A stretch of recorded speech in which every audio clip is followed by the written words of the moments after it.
अस्सलामुअलैकुम। रमज़ान का आखिरी आशरा आ पहुंचा है। मैं सबसे पहले ख़ुद को और आपको ये नसीहत करना चाहूँगा कि इन मुबारक रातों में इबादत का ख़ास अहतमाम करें। ये रातें हज़ार महीनों यानी 84 सालों से बेहतर है।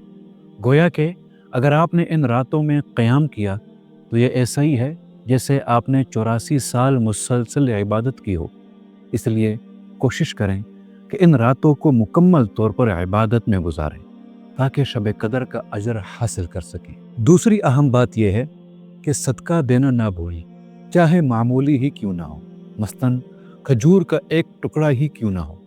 इससे आपका अजर कई गुना बढ़ जाएगा और ऐसा ही होगा जैसे आपने 84 साल सदका दिया हो। तीसरी बात यह है कि कसरत से ये दुआ पढ़ें, अल्लाहुम्मा इन्नका अफ़ुव्वुन तुहिब्बुल अफ़्व फ़अफ़ु अन्ना। और इसके साथ साथ इन तस्बीहात का भी एहतमाम करें, सुब्हानल्लाहि व बिहम्दिही सुब्हानल्लाहिल अज़ीम। और अल्लाह ताला से खालिस नियत के साथ दुआ करें कि वो हमें मज़ीद कई रमज़ान नसीब फरमाएं और हमसे राज़ी रहे, नाराज़ ना हो।